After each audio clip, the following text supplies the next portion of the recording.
The sweet and sour sauce actually was made ahead of time, and the secret ingredient was orange tang powder, at least at the place that I had for a short time. We already know where this is about to go. I have to change. Chef Brian Tsao here, not your typical chef, and today I'm gonna be reacting to Joshua Wiseman's $3 Chinese takeout meal. Before I go on with this video, I do wanna give a shout out to all of my amazing sous chef level patrons. You guys, along with all the patrons, really do contribute a lot to this channel, and for those of you who are watching and wanna support further, please consider becoming a patron. Be sure to visit the link in the description below. By becoming a patron, you get to take advantage of some awesome perks like early access to new episodes, but more importantly, Patreon exclusive content. And finally, my band Lost Becomes has just put out the music video for our latest single, Grudge, along with the full-length album now available for streaming wherever you stream music, and it would mean so much to me if you checked it out. American Chinese takeout is getting more and more expensive, like this on average.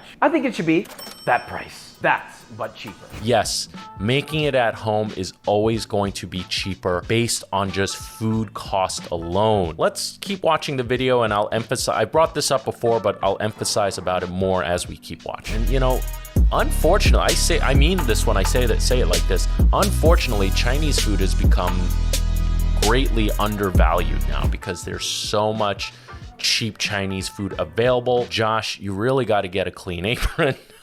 But yeah, unfortunately, with Chinese cuisine in the West, especially in America, where I'm from, where I know best, people always look at Chinese food as cheap food. Now, the newest generation of Chinese eateries that have been opening up with a younger generation definitely have been stepping up their game and have been wanting to change that perception. But as an Asian American, someone who's of Chinese heritage, my father was born and raised in Taiwan, more specifically, I accidentally, it's a whole story. I promise one day I'll talk more about it. But there was once I accidentally inherited a Chinese takeout restaurant. And I remember I tried to elevate it a little bit and raise prices a little bit, and people were upset. Aside from the obvious, any restaurant, if you raise prices, people will generally be upset. But I remember taking an order from a customer one day. I told them the price and they were like, damn, for Chinese food? And they hung up on me. Just to give you an idea of what I dealt with as an owner of a Chinese takeout restaurant at one point in my life. American Chinese takeout meal.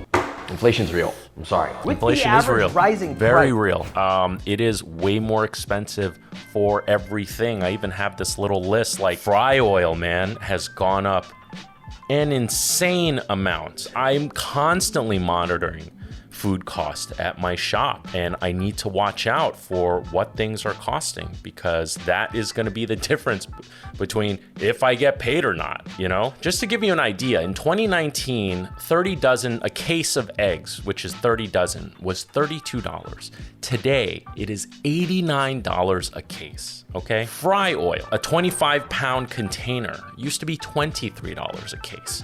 That is now $55 a case. Mayo, I use a ton of mayo at my shop. You know, generally goes for about $45 a case. It has gone up to $70 a case, okay? I have had to stop getting my food delivered, you know, my food goods delivered, and had to go to cash and carry places. Basically, I go there and pick it up myself, physically pick it up myself and pay for it right on the spot, because it's generally 10 to 30% cheaper than getting it delivered. But that takes time away from me, from my family, and blah, blah, blah. Yes, it's part of the job, part of being an owner, but inflation's real. The Chinese takeout meal, what was once thought to be this iconically cheap, full of life, bountiful amounts of vegetables and meat and rice, for something that was low cost, and now it's this? Absurdity. This needs no further explanation, so let's make this, shall we? Okay, so he said $10 a serving. Well, his video is titled $3 takeout meal. Well, generally, you want your food cost to be about 30%. So if anything, that's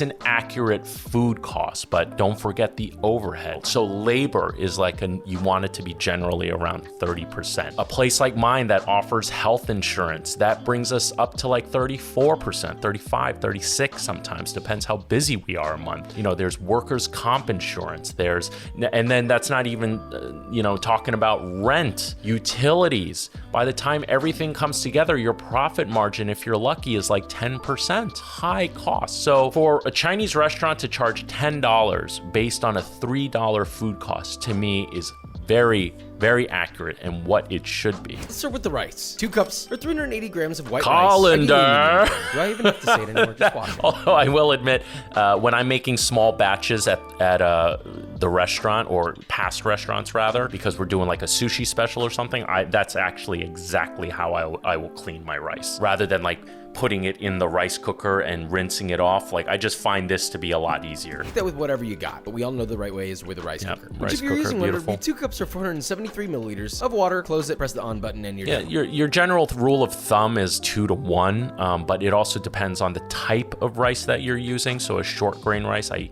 actually go a little, it's like close to 2 to 1, maybe a little less. I would say like 1.75 to 1, whereas with long grain rice, I go even a little less, like 1.6, but you basically can't go wrong 2 to 1. First, you're gonna need 1 pound or 450 grams of boneless Boston butt. Slice that bad boy thinly, about 1/3 of an inch thick. Toss it into a medium bowl. Season lightly with salt. And very common protein of choice in a lot of Chinese restaurants. We cooked a lot of char siu, which is that red pork. Any type of stir fry, we would cut a very specific muscle out of the butt and then freeze it, slice it, and cut it into strips, and that would be used for our stir fry. Toss together until fully coated and set to the side. But guess what, brother? You're gonna need a second bowl. Bing, bang, boom. Now to that, you're gonna add 2 tablespoons or 27 grams of sugar, 2 tablespoons or 22 grams of white distilled vinegar, 1/4 cup or 60 milliliters of soy sauce. Stir that together until the properties of solubility cause the sugar to dissolve, or some shit, I don't know. And finally, whisk in 1 1/4 tablespoon or 11 grams of cornstarch until dissolved. So it's wok time. You don't get your wok he's making the sauce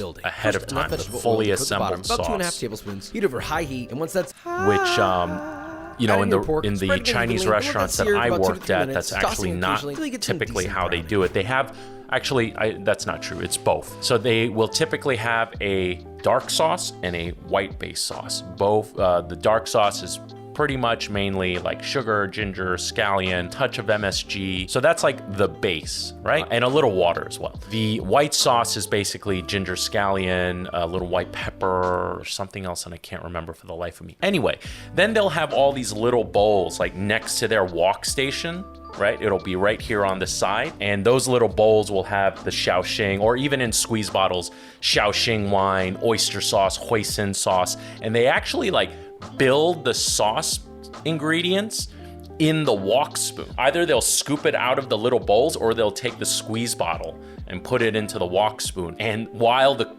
food is still cooking, ripping hot in the wok, and then they'll throw it in there and fold it in right on the spot. It's very fast. It's very cool to watch. With that, add more oil and add 1 red bell pepper, diced, 1 green bell pepper, diced, 2 green onions, cut into 1-inch segments, by the way, which 7 garlic wok cloves, cookery finely chopped. generally, That's right, 7. A half-inch knob of ginger, finely chopped. On the Season with salt and stir fry that bad boy. Once it begins to soften, if you want, add 1.5 teaspoons or 4 grams of red pepper flakes. I hate now home cooking stretch. with a Once all wok that at is nice home and though. It fragrant, just gets stir fry in oil half a cup or splatter 64 everywhere. grams of roasted peanuts. Add your pork roasted back in, peanuts. stir fry that to heat it back up, and finally pour in your sauce and stir fry aggressively to coat every little square inch, little piece of yummy goodness, and watch the magic happen as it thickens, clings. Beautiful. Oh, looks good. Pop that into a bowl. Look at that. It's steaming in the distance. All right, next up, Touch orange chicken. greasy, We've done this before. but, This one's a little bit different. I'd still eat the shit out of that. Figure out how to make it cheaper. First, we're going to make our sauce. Get a medium sauce pot. So yeah, same thing. He's building his sauce ahead of time. There's nothing wrong with that, but what I explained to you earlier of having a little section of all your base and your sauces, and so your salt, sugar, MSG, garlic, hoisin, sesame oil, Shaoxing wine, oyster sauce, dark sauce, white sauce base. There's always like eggs, like a container of eggs there. That's what I could remember off the top of my head. But he's basically doing that ahead of time. Oh, the sweet and sour sauce actually was made ahead of time. And the secret ingredient was orange tang powder, at least at the place that I had for a short time. And it's pretty universal in a lot of places. It's some, basically, like I said, powderized drink or citrus drink powder. 2 minutes, and add 1 teaspoon or 2 grams of red pepper flakes. That's totally optional. It's for heat, and it will be spicy. I mean, generally, I don't see like Italian-style red pepper flakes in Chinese restaurants. Generally, it's like those little dry whole chilies. That's a lot more common. Ginger, grated, half a cup or 120 milliliters of soy sauce. Then separately mix together 1 tablespoon or 9 grams of cornstarch and 1 tablespoon or 15 grams of water. He's making a slurry. Basically, slurry is water and cornstarch to get it to like a heavy cream-like texture. When you want to use cornstarch, you always want to have your product at a boil. That's what activates the cornstarch to thicken, and it's very fast. As opposed to a roux, which is a base of flour and butter. You put the butter in there so that, so this roux becomes like a block, and then you break up pieces and throw it into whatever you want to thicken. The butter kind of acts as like a lubricant between all the grains of flour, kind of separates that so that when you submerge it into your liquid, the butter melts, and then the particles of flour can dissipate better, more evenly, will have less clumping. In Chinese cookery, cornstarch is like the king of thickening sauces. Now it's for the most froth. common. 1.5 pounds or 680 grams of chicken thighs. Always chicken thigh, yep. Cut those into bite-sized pieces. Then in a medium-sized bowl, add in 2 eggs, 3 tablespoons or 48 grams of water, little splash of soy sauce, optionally a couple tablespoons of sriracha. Whisk together until homogeneous. Add in your chicken. When we would make our like battered chicken thigh mixture specifically for the General Tso's chicken, it was egg, cornstarch, a little bit of baking soda for tenderization, a little bit of MSG, a little bit of salt, and that was pretty much it, if I'm recalling correctly. No soy sauce. To do that, add 3/4 of a cup or 112 grams of all-purpose flour, 3/4 of a teaspoon or 6 grams of fine sea salt, and a 1/4 cup or 33 grams of cornstarch. Whisk together, and look, frying is super easy when you use a wok. It heats up quickly, and you don't need a ton of oil. So get a large wok, fill it up about halfway with vegetable oil, heat that to about 350 degrees Fahrenheit, and take all of your chicken, plop it into your dredge, toss aggressively to coat every little. Then in 2 batches, add your chicken to your fry oil and fry for about 3 to 4 minutes or until beautifully crispy. And look at those little... Nice. Okay. And cook to an internal temperature of 165 Fahrenheit. Yep, 165 will kill off salmonella and pretty much any other virus, bacteria, and so on. Sauce with half of your sauce and repeat with the second batch. Okay, so the technique that he is using is pre-made sauce, fry the chicken, put it into a bowl and toss it in. That's very Western, I would say. That's very, it's like making buffalo wings at a wing place or something with an Asian sauce. Typically, the way sweet and sour chicken or any type of like sweet sauce fried chicken dish is made is that you have 2 woks. One is primarily for sauteing, and then you have another wok that's generally for frying. But they'll empty out the oil and clean it out and use it for blanching to make noodles while they're preparing something else. But there's always generally 2 woks going at the same time. In the middle, between 2 cooks, there will always be this gigantic pot of stock that's always going, and they'll pull from that to use as the base for their sauces and stuff like that. So generally, the chicken will already be battered and cooked, and when there's an order, there's one station called Tsao, which is basically like a prep station. So they're prepping all the ingredients for the dish. So if this dish has this fried chicken and bell peppers or whatever, they'll put everything into a bowl and pass it off to the cook. And then that cook will throw the chicken into the fry oil, get it hot while they start prepping the other ingredients. In this scenario, it would be the sauce that they would build specifically for this one portion. After the chicken's nice and hot, they'll throw it into the wok with the sauce that's ready to go, and then they'll overheat, cook it. And this is where Western and Asian cookery differs. Is it's much more common in Asian cookery where fried products are coated with salt. In the West, generally, you want to maintain crispiness, so you don't want to coat your fried product with sauce because it'll make the crispiness, it'll soften the batter, right? Or the fried crispy texture. The reason why it works in Chinese cookery is because it's been fried once and then it gets fried again. So it's double fried. That batter gets extra dry and it can actually hold on to the sauce without becoming too soggy too fast. Inevitably it will, especially if you have it the next day. There's nothing you can do to stop that. But generally the batter on a fried product, yes, is for texture, but the Eastern mindset is also about, oh, the batter's there to capture and hold onto more sauce. That's part of it. That's not the whole thing, but that's part of it. Chow mein, super simple. Medium-sized bowl. Add 2 tablespoons or 32 Chinese grams food's a of little soy greasy. sauce, half a teaspoon or Like, 2 I can grams of toasted see sesame oil, 1 with that tablespoon or first 13 dish with grams bell of regular peppers and sugar, these 2 noodles, teaspoons or it's 6 grams bit of on the cornstarch. greasy Mix all side. that together until combined. Not Set to the terrible. side. I'll Get a still eat medium it, pot, but, fill it you with know, water and bring that to a boil. thought I'd Now get a mention. large wok. Add just enough oil to coat the bottom. Heat that over high heat, and once that's ripping hot, So he's add 4 probably, cups yeah, or going to 200 get one grams part of thinly the dish sliced going green while the cabbage. noodles are Add 1 cooking on the julienne other. So carrot, he's season pretty lightly much with salt to taste, and replicating stir fry that together till it starts to a wok soften. Stir in station 2 green at a onions, Chinese 2 cloves of restaurant. chopped garlic. Now you need to move quickly here. You don't want those green onions to get too cooked. Now to your boiling water, add 1 pound or 450 grams of chow mein noodles, and if they're fresh, you're going to boil those for about 30 seconds. Immediately remove. You don't want to add cook your it too wok. long. Stir They're fry that, fresh, flipping so constantly. it doesn't Once need that's much hot, it's time just at get a all. little bit of color on your noodles. Okay. Pour in your sauce, Toss, stir toss, fry, toss, and once it's sauce, glistening, okay. like the most beautiful mirror Nice. enrobing Yeah. each noodle, it's done. Pop that onto a plate, bowl up your rice, and look at that. All for this measly price. That's what I want to see when I get my Chinese takeout meal. But Nice. is it as good? Dude, Let's find I'll out. eat the hell out of We that did all not get day this long. from this restaurant.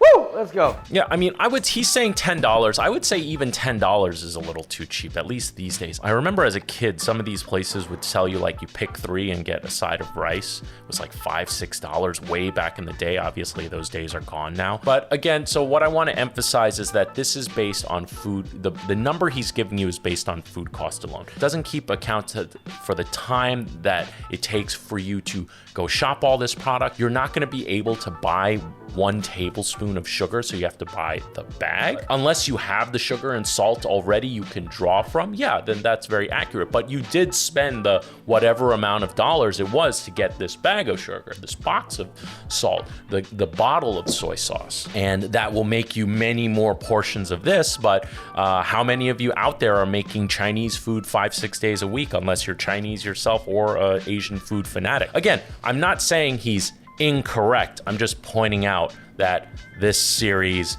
really, the number he's giving you is food cost only, doesn't account for your time. When I see that, if I'm looking at it from my perspective as a professional chef, and if I wanted to produce this myself, that's a lot of prep. That's a prep guy I have to pay. That's a dishwasher I have to pay. You know, you have to pay the guy to organize the walk-in fridge, and you have to pay the person who's ringing up the customer, the cashier. You know, you got to pay everybody. And what you're paying them for is their time. If you have the time to make this, then yes, it'll cost you $3 a portion. But, you know, most of us care about our time. I'm gonna start with my favorite, orange chicken. Unparalleled. Any other nice. orange chicken on the market? Now, I pointed out, like, his orange chicken isn't... Actually, I didn't even say this. I didn't say that it's not authentic. I've seen it made that way before. Big chain places generally will do it that way because there's more consistency. If you have 5 cooks, they're all gonna make the dish slightly different, right? By making a base sauce, you basically can't go wrong every time. That's the hard part of having a bigger operation, is maintaining consistency. But to also add, as I said, it's not necessarily authentic or how I saw it in kitchens, but doesn't mean that it's not going to be delicious. No fail, juicy. That's the first off. Crunchy and yet delicate. Yeah, On it hits top all pork, the you can notes do of chicken, what but it's I want a little bit supposed of to. variety. Yeah, that's a lot of grease. You can see the side of the bowl. Bit too greasy. But again, like, it's not like I won't eat the shit out of this. And generally, you're eating it with the side of rice. It'll be fine. Right? Immediately better with pork. A little spicy, a little salty, tiny bit of sweetness, and then the spice creeps up a little more. Rice, I mean, rice is nice. We already know where this is about to go. I have to change. And of course, chow mein, looking lovely. Nudes. Do people still say that? What do they say, Pano? Hello, ladies. I'm single. That's not what they say. This is not your personal advertisement. Noodles. The benefit of making it yourself is you can put whatever the you want to put in there. But what's it like? Balanced, chewy, noodly, but some vegetable freshness. All in all, this is a spectacular American Chinese takeout meal for this price that you can completely control. But do you want to know what else you can control? B-roll. I love Josh's B-roll, man. His game is so strong. He makes really great videos. I mean, I genuinely do admire this guy and what he's done. I know he's worked professionally. You know, aside from his Thai green curry debacle, you know, generally he's pretty spot on as far as his execution goes. This dude's awesome. With that said, great. that was an awesome video, and I think he's, very accurately portraying how you can pull this off at home. And yes, on food cost alone, I would say that's accurate, maybe a little higher. But with that said, that's food cost alone, doesn't account for your time, which to me is even more valuable. Your time is way more valuable than $3, right? So it's all up to you. If you're doing this at home with your family, with friends, a little dinner party, sure. That would be great, and it'd be a low-cost thing, and everyone partakes, and everyone's enjoying their time prepping their meal. However, if you're at home by yourself after a long day of work, you may not want to be cooking all this stuff from scratch because you simply don't have the time for it. So it all comes down to a personal choice. Hope you guys enjoyed this video as much as I did making it. And remember, don't be afraid to fail, because at the end of the day, it can only make you stronger. And with that said, I'm Chef Brian Tsao, not your typical chef, and I'll see you really soon.